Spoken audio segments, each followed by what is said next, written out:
엄마 이해가 안 돼요? 엄마는 이 가족의 파괴자이고 항상 모든 것을 나쁘게 만듭니다. 엄마는 그저 무지하고 우리에게 부담이 되는 할머니일 뿐이다. 부담. 너는 무슨 자격으로 나를 그렇게 말하니? 내가 없으면 당신은 이 호화로운 삶이 어디 있습니까? 너희 가족 전체가 나한테만 의지하고 살아. 시침이 떼지 마. 지훈이를 이용하는 거 내가 모를 것 같아? 제 이야기는 큰 전환점이 아니라 제 삶을 서서히 변화시키는 순간에서 시작됩니다. 어머니로서 외아들인 지훈을 키우고 가족을 돌보는데 평생을 바쳤다.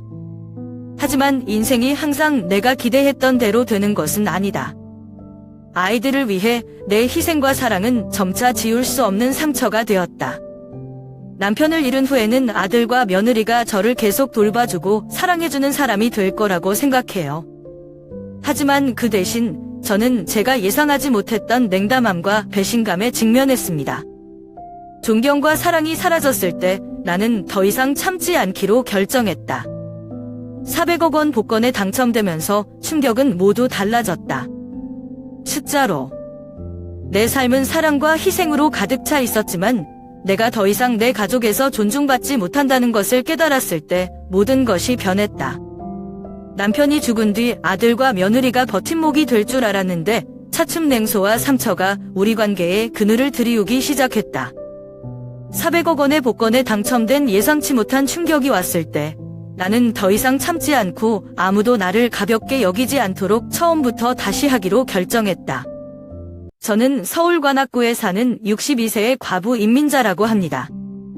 3년 전 남편이 죽었을 때 저 혼자 외로움과 삶의 변화를 마주했습니다. 제 아들 지훈 씨는 늘 효자였고 부인 은주의 학교 근처 새 아파트에서 가족과 함께 살자고 저를 설득했어요. 처음에는 아들과 며느리 가까이 사는 것이 친근감을 느끼게 하고 온 가족이 함께 이 힘든 시간을 이겨낼 수 있을 거라고 생각했어요. 하지만 얼마 지나지 않아 저는 모든 것이 제가 생각했던 것과는 다르다는 것을 깨달았습니다.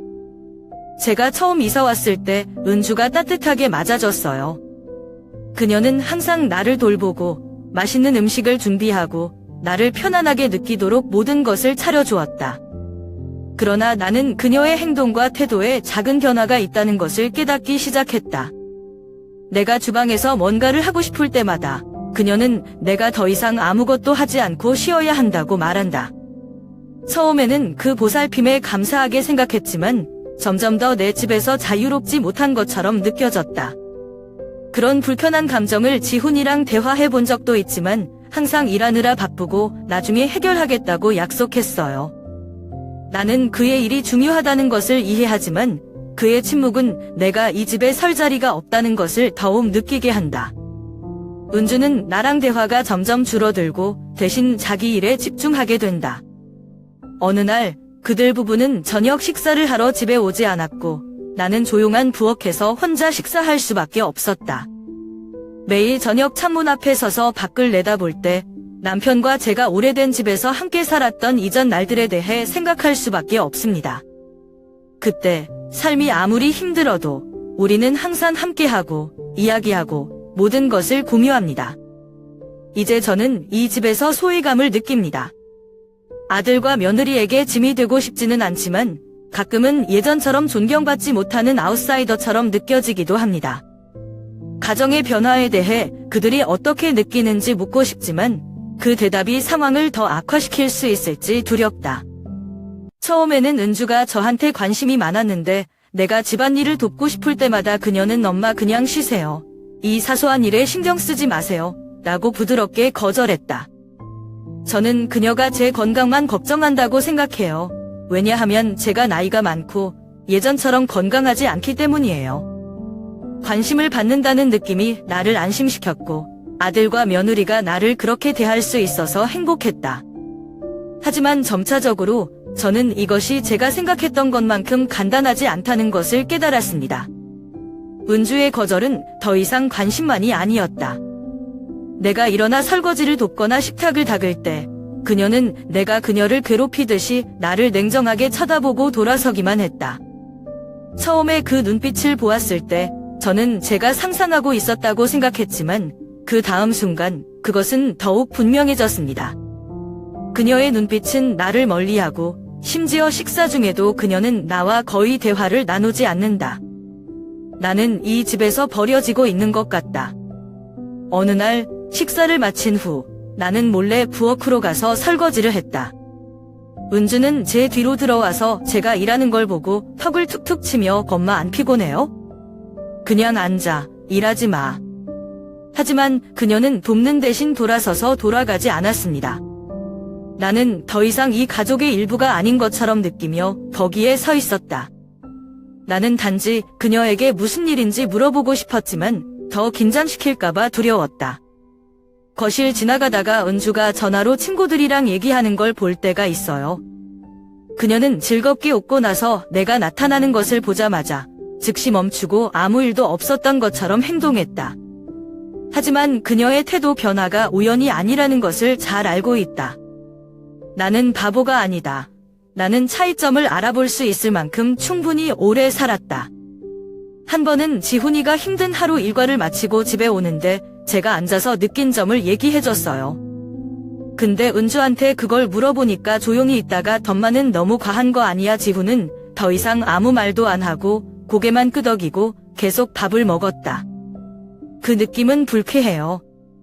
나는 아들의 집에서 낯선 손님처럼 쌀쌀맞은 기분이었다. 하루하루가 지날수록 나는 내가 예전만큼 환영받지 못한다는 것을 깨달았다. 소위 말하는 관심은 점점 통제되고 냉소적으로 변합니다. 내가 뭘 해야 될지 모르겠고 지훈이가 내가 복잡하게 만들었다고 생각할까 봐 이런 얘기를 다 못하겠어. 근데 진짜 언제까지 이러고 있을지 모르겠어요. 어느 날 저녁 지훈이 출장 갔을 때 은주와 나만이 조용한 집에 남았다. 그때 내 마음속의 느낌은 혐오하기 어렵고 걱정스럽고 결단력이 있었다. 나는 그녀에게 묻지 않으면 내가 더 이상 참을 수 없다는 것을 안다. 여러 달 동안 불쾌한 감정이 마음에 계속 맴돌았지만 나는 여전히 더 많은 스트레스를 주고 싶지 않고 침묵을 지키려고 노력했다. 하지만 지금은 말하지 않으면 상황이 더 악화될 뿐이라는 느낌이 든다. 숨을 깊이 들이마시고 용기를 내더니 은주의 눈을 똑바로 쳐다보며 물었다.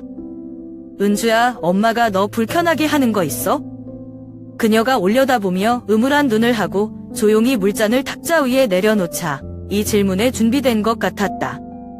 그녀는 내 맞은편 의자에 앉았는데 눈빛은 예전처럼 친절함이 아니라 그 대신 눈에 띄게 피곤했다. 그녀는 잠시 침묵했고 숨기지 않고 목소리를 높였다. "엄마, 거짓말하고 싶지 않아요. 엄마랑 같이 사는 게 정말 부담스러워요. 아무도 시어머니와 함께 살고 싶어 하지 않아요." 그 말이 내 심장을 찌르는 칼 같았다. 그녀가 말하는 단어 하나하나가 내 마음속 깊이 베인 듯 아프고 달콤하다. 저는 제 귀를 믿을 수가 없어요. 이 말들은 단지 인정이 아니라 종말이다. 오랫동안 숨기려 했던 그 감정은 이제 솔직하게 인정된다. 나는 거기에 앉아서 어떻게 반응해야 할지 몰랐다.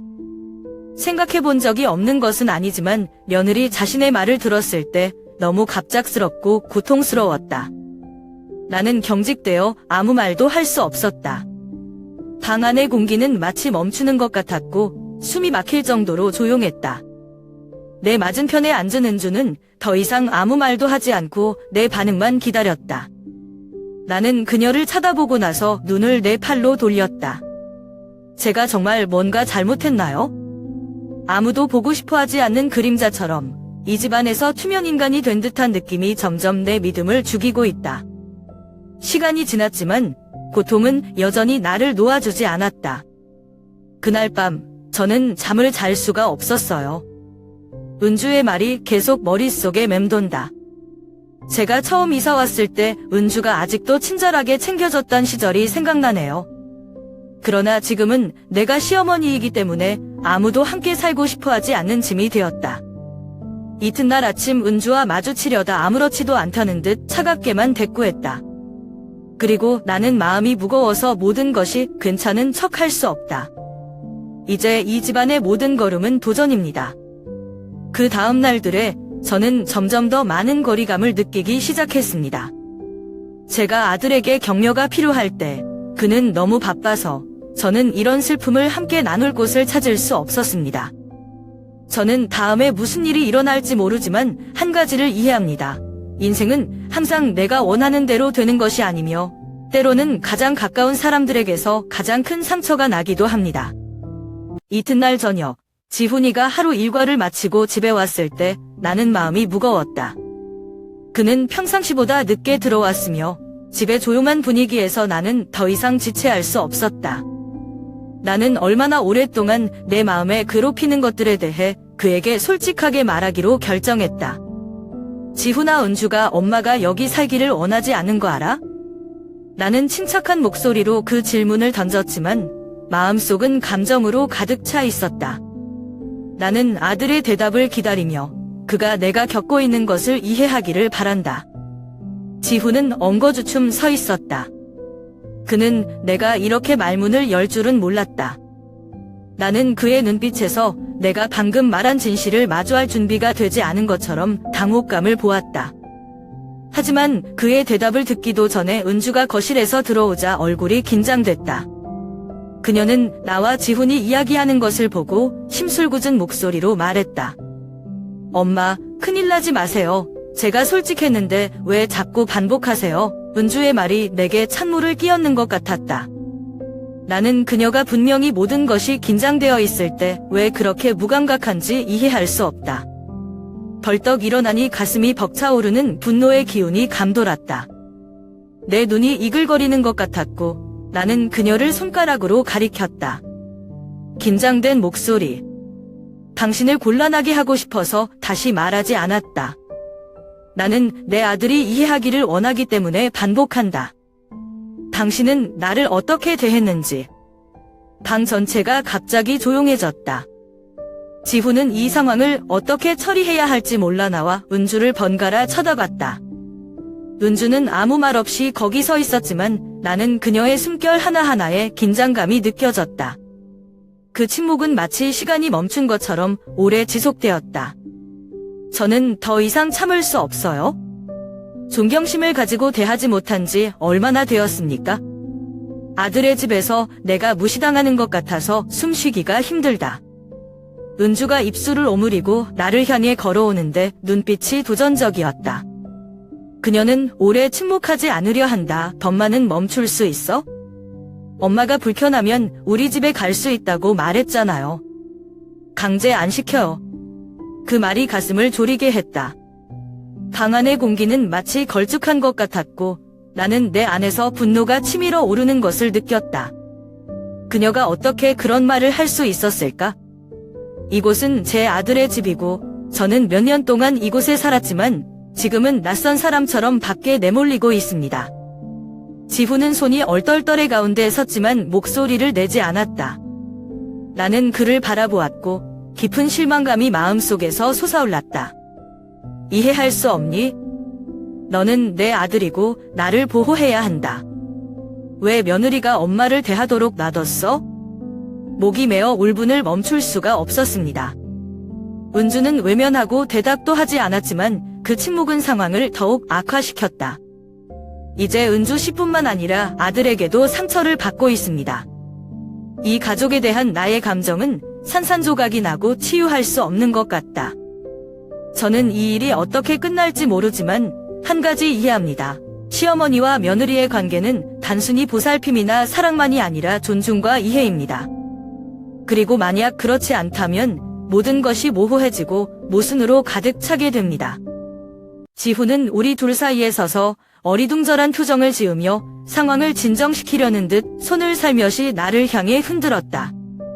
엄마, 은주는 나쁜 뜻이 아니에요. 그냥 편하게 지내셨으면 좋겠어요. 그는 침착하려고 노력하며 말했다. 하지만 그가 아무리 말해도 나는 내가 밀려나는 것을 느끼지 않을 수 없었다. 나는 숨을 깊이 들이마시더니 쓴웃음을 터뜨렸다. 이 편해. 저는 그 단어를 도전으로 반복했습니다. 나를 집에서 밀어내는 것이 편합니까? 너는 내가 태어나고 키우고 있는데 이제 아내를 감싸고 서 있기만 하는 아이야? 내 목소리는 억제할 수 없었고 내 마음속에서 단어 하나하나가 튀어나올 것 같았고 막기 힘들었다. 평생을 돌보던 아들 때문에 배신당한 기분이었다. 지훈은 감히 반박하지 못하고 침묵했다. 그는 내가 방금 말한 가슴 아픈 진실을 마주하고 싶지 않다는 듯이 그냥 거기 서서 시선을 피했다. 나는 그를 바라보았다. 내가 그를 이해하지 못해서가 아니라 내가 너무 깊은 상처를 받았기 때문이다. 은주는 이제 인내심이 없어요. 그녀는 걸어와서 잔을 탁자 위에 세게 부딪혔다. 잔에 깨지는 소리가 나를 놀라게 했다. 맞아. 은주가 소리치자 그녀의 목소리는 잔뜩 화가 나 있었다. 엄마가 나가줬으면 해. 엄마는 그냥 도와달라고 말하지만 실제로는 통제야. 엄마가 하는 모든 일은 내가 이 집에서 쓸모없다고 느끼게 만든다. 그녀는 숨을 거칠게 쉬고 손을 꽉 쥐며 분명히 일어나는 모든 일에 지쳐 있었다. 방 전체가 갑자기 조용해졌다. 은주를 바라보니 가슴이 뜨끔했다. 그녀가 한 말은 나를 더욱 상처 입게 했지만 나는 그녀가 아마도 나처럼 이 집에서 질식한 것처럼 느꼈을 것이라는 것을 이해한다. 하지만 아마도 나를 가장 아프게 하는 것은 그녀가 내가 이 가족을 위해 한 일을 그녀가 볼 수 없다는 사실일 것이다. 나는 그들의 삶을 통제하기 위해가 아니라 이 가족을 항상 가깝고 따뜻하게 유지하기 위해 많은 희생을 했다. 나는 고통이 점점 더 커지는 것을 느꼈다. 당신은 쓸모없다고 느끼시는군요. 그렇죠? 나는 고통으로 목소리를 잃었냐고 물었다. 저도 당신과 같은 느낌이라고 생각하지 않나요? 나는 더 이상 이 가족의 일원이 아니다. 그렇지 않아요. 은주는 더 이상 말을 하지 않았지만 기진맥진하고 짜증이 난 눈빛이 모든 것을 말해준다. 그리고 거기 서 있는 지훈 씨는 이 긴장을 풀기 위해 할 수 있는 게 없다는 듯이 우리를 쳐다보았습니다. 나는 그를 보고 마음이 착잡했다. 너는 내 아들 지훈이다. 엄마 편 들어야지. 더 이상 엄마를 고통스럽게 할 수 없어. 우리 셋 사이의 공간은 가정의 따뜻함이 없이 압축된 것 같다.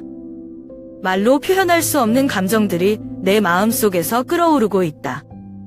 모든 것이 무너지고 있는 것 같았고 나는 모든 것을 고칠 수 있는 방법이 있을지 모르겠다. 그때 그 방의 공기는 마치 폭발하는 것 같았다. 이전의 침묵은 감정적인 말로 인해 깨졌고 이제는 더 이상 참을 수 없다. 나는 이 사건을 어떻게 해결해야 할지 몰라 은주를 물끄러미 바라보았지만 더 이상 침묵하지 않고 가만히 서 있을 수가 없었다. 평생 희생해서 지훈이를 사람으로 키웠는데 며느리한테 통제한다는 얘기를 들어야 하나요? 은주의 뺨을 때리듯 한마디 한마디 비명을 지를 뻔했다. 만약 당신이 압박을 받는다면 왜 나를 쫓아내는 대신 떠나지 않는 거죠?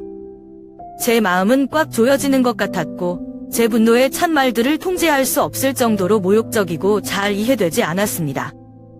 그 말은 은주뿐만 아니라 내가 얼마나 공을 들여서 키운 아들 지훈 자신에게도. 하지만 이제 나는 내가 가장 사랑하는 두 사람 사이에 버림받았다. 지훈이를 보니까 더 이상 형에 대한 이해가 안 가는 것 같아요. 내가 그 말을 하자 지훈은 엄마, 그만해, 라고 소리쳤다. 더 악화시키지 마. 그는 일어서서 나를 말리려는 듯이 손을 급히 내밀었다. 그는 침착성을 잃기 시작했고 얼굴에 근심과 긴장감이 가득했다. 지훈이가 긴장을 풀고 싶어 하는 건 이해할 수 있지만 더 이상 참을 수가 없어요. 아들을 돌아보니 가슴이 뭉클했다. 제가 하려는 말이 쉽지는 않지만 제가 말해야 한다는 것을 압니다. 그거 알아? 내 목소리는 말할 수 없는 모든 고통을 드러낼 것처럼 지금 떨리고 있다. 가장 나쁜 것은 자신을 사랑하지 않은 가정에서 산다는 것이 아니라 아들도 자신이 사라지기를 원한다는 것을 깨닫는 것입니다. 지훈의 눈을 보니 어리둥절함이 역력했지만 내 마음에 품고 있는 상처를 그가 다 이해할 수 없다는 것을 알았다. 은주는 조용히 서 있었지만 눈빛에는 기진맥진함과 짜증이 묻어 있었다. 온 방이 팽팽한 공기로 뒤덮인 것 같아서 숨이 막힐 지경이었다. 내 말은 그에게, 그녀에게, 나 자신에게 찬물을 끼얹는 것과 같다. 제가 겪고 있는 일은 도전이 아니라 이 가족을 위해 평생을 바친 어머니의 마음속 깊은 곳에서 들려오는 외침이라는 것을 그들이 알아줬으면 합니다. 그리고 지훈은 더 이상 아무 말도 하지 않고 그냥 거기 서서 눈을 피해 내가 방금 말한 진실을 마주할 수 없었다. 모든 것이 모호하고 상처투성이가 되었고 마치 내가 이 가족을 위해 한 모든 것이 이제 짐뿐이고 그 이상도 그 이하도 아닌 것처럼 보였다. 그들에 대한 내 사랑은 희미한 것이 되었고 이미 생긴 균열을 치유할 힘이 남아있지 않다. 나는 그들을 보았고 내 마음이 혼란스러웠다. 이제 어떻게 해야 할지 모르겠어요. 그들은 내 가족인데 왜 내가 몇 년 동안 살았던 집의 외부인 유령처럼 느껴질까? 다음 날 아침 방에 혼자 앉아 창밖을 내다보고 있을 때 혼란스러운 생각이 머릿속에서 맴돌았다. 어젯밤은 돌이킬 수 없는 사나운 파도였다. 나는 일어난 일을 잊을 수 없다. 모든 것이 산산조각이 난 것 같았고 다음에 무엇을 해야 할지 몰랐습니다. 갑자기 지훈이가 제 방에 들어왔어요. 그는 아무 말도 하지 않고 조용히 봉투 하나만 건네주었다. 나는 아들의 눈을 보고 그 눈빛에서 걱정과 담혹감을 느꼈다. 그는 봉투를 탁자 위에 올려놓고 부드럽게 전마, 미안해요 라고 말했다. 더 편하게 지낼 수 있는 공간이 필요한 것 같아요. 그 사과는 나를 안심시키는 것이 아니라 내 마음의 고통을 더 깊게 할 뿐이다. 30만 원은 적지 않은 액수지만 내가 감수해야 할 상처를 충분히 만회할 수 있을까? 나는 봉투를 보고 손을 약간 떨었으나 아무 말도 하지 않았다. 더 이상 할 말이 없는 것 같아요. 나는 고개를 끄덕였다. 용서했기 때문이나 모든 것을 받아들였기 때문이 아니라 단지 내가 더 이상 상대할 힘이 없었기 때문이다. 지훈은 몸을 돌려 방에서 걸어나갔고 돌아가지 않았다. 나는 일어서서 문으로 다가가 그의 뒷모습을 바라보았다. 문이 닫힐 때 그것의 소리는 한적한 집에 울려 퍼졌다. 문소리만이 아니라 영원한 이별의 소리다. 한마디의 말 없는 이별. 그러나 내 마음을 아프게 할 만큼 충분히 힘이 있다. 나는 텅 빈 방 한가운데에 더 이상 매달릴 곳이 없는 것처럼 표류하고 있는 느낌이었다. 이것은 내가 살던 집이 아니고 내가 늙고 허약할 때 버팀목이 되기를 바랐던 가족이 아니다. 지금은 아무것도 없는 것 같은 기분이 들어요. 제 삶에서 밀려난 것 같은 고요함과 추위만이 남아 있습니다. 나는 내 마음속의 슬픔과 실망을 다 말할 수 없다. 저는 그냥 거기 서서 문이 닫혀 있는 것을 보고 돌이킬 수 없는 것도 있고 치유할 수 없는 관계도 있다는 것을 깨달았습니다. 지훈 씨 집을 나서서 어디로 무엇을 해야 할지 모르겠어요. 온 세상이 내 발 아래 무너지는 것 같았다. 나는 더 이상 가족이 필요한 어머니, 할머니가 아니라 버려진 과잉일 뿐이다. 저는 돌아가신 지 오래되었기 때문에 어머니와 함께 살 수 없었습니다. 나는 더 이상 의지할 사람이 없고 이 고통을 나눌 사람도 없다. 결국 아픈 기억을 숨길 수 있는 나를 아무도 모르는 서울 근교의 작은 자취방을 빌리기로 했다. 그 자취방은 아주 작아서 간이 침대 하나, 식탁 하나, 낡은 나무 의자를 하나 둘 수 있을 정도였다. 매일 아침 일어나면 공허함이 나를 덮는 것을 느낀다. 방 안은 춥고 적막했고 웃음도, 며느리 소리도, 가정생활의 소리도 없었다.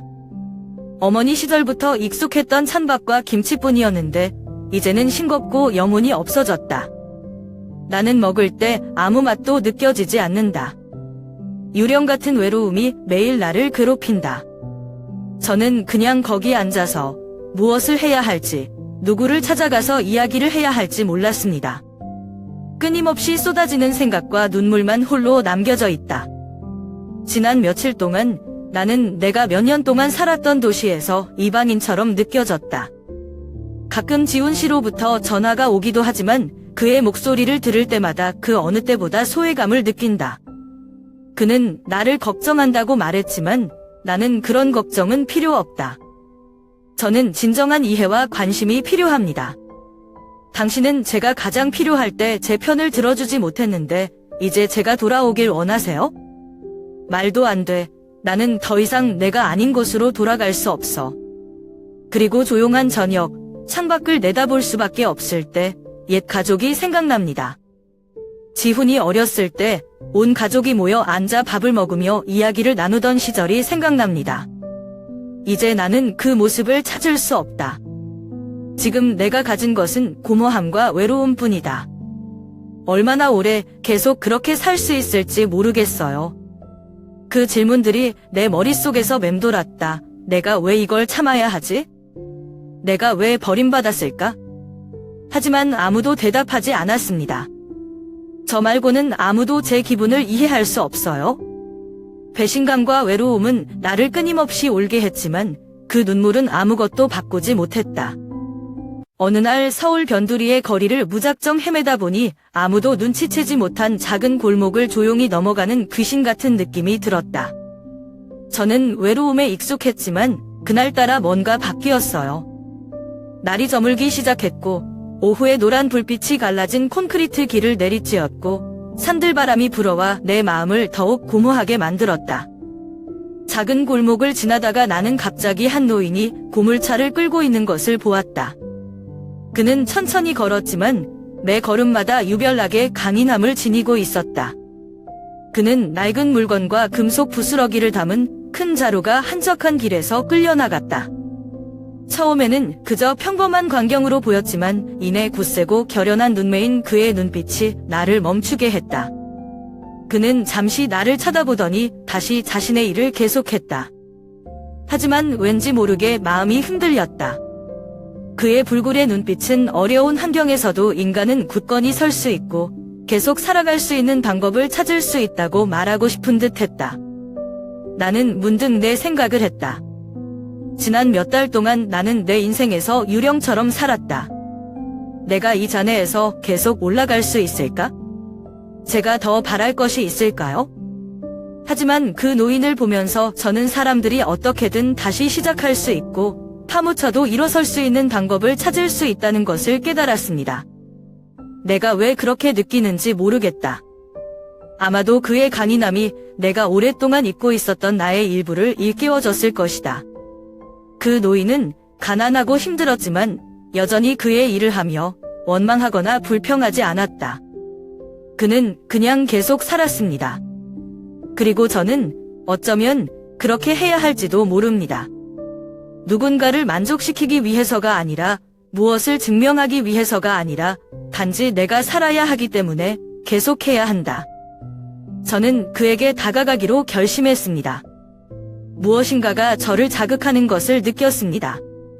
그러나 내가 무슨 말을 할 수 있기 전에 그는 나를 다시 한번 쳐다보았고 그 눈은 내가 무슨 생각을 하는지 아는 것처럼 보였으며 그는 그저 웃고 온화한 미소를 지었고 아무 말도 하지 않았습니다. 왠지 모르게 다시 미소를 지었지만 마음이 놓였다. 그리고 나서 계속 걸었지만 지금은 더 이상 부담스럽지 않아요. 마치 작은 걸음에서도 계속 살아갈 이유를 찾은 듯 나의 일부가 깨어난 느낌이었다. 그날부터 저는 절망감을 느낄 때마다 고물차를 끌고 다니던 그 노인을 떠올렸고 저도 뭔가 더 살기 위해 할 수 있다는 것을 알았습니다. 그날 이후 나는 더 이상 무작정 방황하지 않았다. 저는 아주 작은 일에도 살아남을 수 있는 직업을 찾기 시작했습니다. 나는 고물차를 끌고 가는 노인을 떠올리며 자신이 그와 같은 일을 할 수 있을까 하고 생각했다. 삶이 나를 가난에 몰아넣었지만 그렇다고 내가 변화를 모색하지 않고 모든 것을 그냥 지나쳐 버려야 한다는 뜻은 아니다. 저는 아무도 하고 싶어 하지 않는 힘든 일인 폐기물 수집을 시작했습니다. 매일 저는 낡은 자동차를 혼잡한 거리로 밀어내고 어깨에 금속 자루, 휴지, 캔으로 가득 찬 자루를 짊어집니다. 그것은 쉬운 일이 아니었고 저는 버리는 냄새, 이른 아침의 추위, 여름 오후의 강렬한 햇빛에 익숙해져야만 했습니다. 하지만 조금씩 저는 매일 아침 일어나야 할 목적, 이유가 있는 것처럼 느껴집니다. 초창기엔 너무 힘들었어요. 때로는 포기하고 예전 삶으로 돌아가고 싶고 어쨌든 아들이 있고 가족이 있다. 하지만 제가 그렇게 한다면 저는 영원히 의존할 것이고 다른 사람들에게 짐이 될 것이라는 것을 압니다. 나는 더 이상 쓸모없는 사람이 되도록 내버려 둘 수 없다. 그 순간 저는 자유는 물질적인 것이나 부에서 오는 것이 아니라는 것을 깨달았습니다. 진정한 자유는 제가 이 쓰레기 수거와 같은 작은 일들을 통해서라도 제 삶을 영위할 수 있다는 데서 오는 것입니다. 어느 날 아침 힘들게 모은 뒤 커다란 나무 그늘에서 쉬고 있을 때 길가에 있는 작은 식료품점을 보았다. 내 마음의 폭풍이 나로 하여금 들어가기로 결심하게 했다. 가게는 간식거리부터 간식거리까지 잡동사니만 팔지만 그날은 힘든 근무일에 번 얼마 안 되는 돈을 복권 한 장을 사기로 했다. 이상한 선택이지만 어쩌면 이 삶에서 때때로 한번 운을 시험해봐야 할지도 모른다고 생각한다. 하숙집에 도착했을 때 나는 손에 든 복권을 보고 앉아 별일 아닌 것처럼 느꼈고 나와 같은 막다른 사람들에게 아첨하는 장난감이었다. 그런데 갑자기 긁어보기로 결심했어요. 처음엔 이 숫자, 다음엔 저 숫자, 그리고 일치하는 숫자를 보았을 때 심장이 멎는 것 같았습니다. 나는 내 눈을 믿지 않았지만 나는 당첨되었다. 제 인생을 바꾸기에 충분한 큰 돈입니다. 그 느낌은 형언하기 어렵다. 나는 숨을 쉴 수 없다는 듯이 작은 복권 한 장으로 운명을 바꿀 수 있다는 것을 믿을 수 없다. 하지만 인생은 결코 그렇게 간단하지 않다. 돈이 있는 것은 사실이지만 그 돈은 내가 잃은 것을 되돌릴 수 없고 가족을 위해 희생한 세월을 보상받지 못했다. 그러나 적어도 이제 나는 처음부터 다시 할 수 있고 누구에게도 의존하지 않고 스스로를 돌볼 수 있다. 그 돈은 단지 상금이 아니라 새로운 기회, 새로운 삶을 여는 문이다. 저는 그것을 다시 시작하고 제가 잃어버린 삶의 자유와 의미를 되찾기 위해 사용하기로 결정했습니다. 제가 겪은 일은 쉽지 않았지만 적어도 다시 할 기회는 있었습니다. 그리고 다시는 과거의 어려움, 슬픔, 실수들이 저를 가로막도록 내버려 두지 않을 것입니다. 400억 원짜리 복권에 당첨된 뒤 내 인생은 일변했다. 그 돈은 큰 상일 뿐만 아니라 내가 다시 시작하고 내 인생을 지배할 수 있는 기회이며 더 이상 누구에게도 의존할 필요가 없다.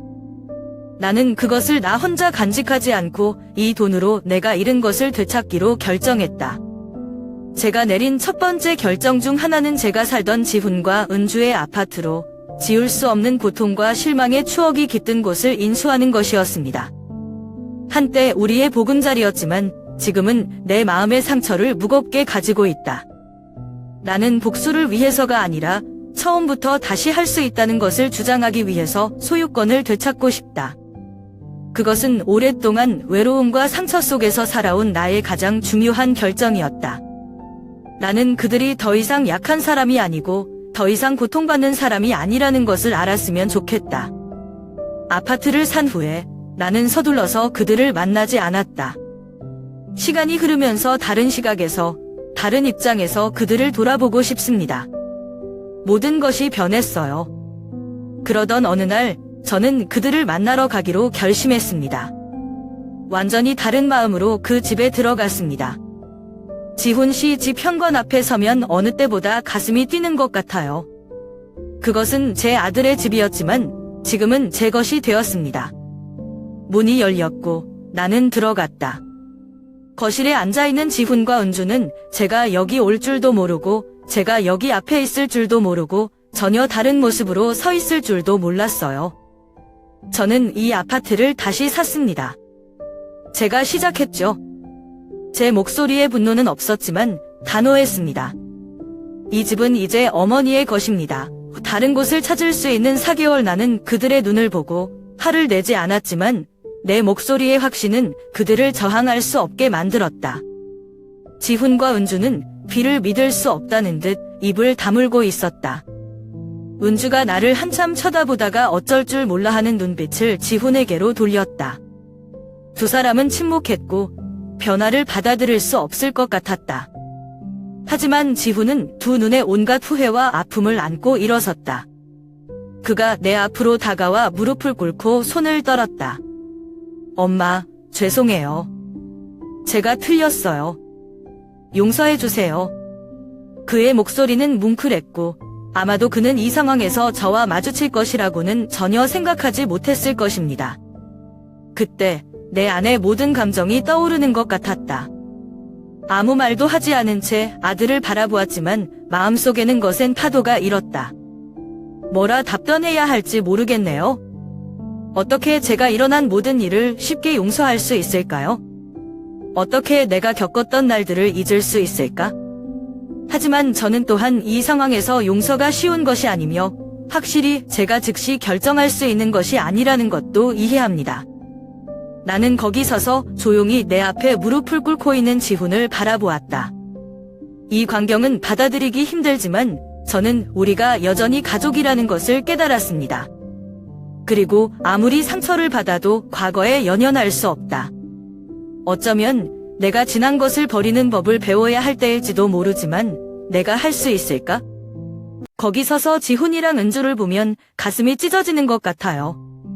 일어난 일들, 내가 겪었던 상처들, 모든 것이 그 순간 나에게로 몰려오는 것 같았다. 한때는 제 전부였던 두 사람 모두 지금 제 앞에 서 있습니다. 아직 손이 딴에 닿지는 않았지만 저는 그들이 무슨 일이 일어났는지에 대해 고통스러워한다는 것을 압니다. 그때 내 감정은 정말 형용하기 어려웠다.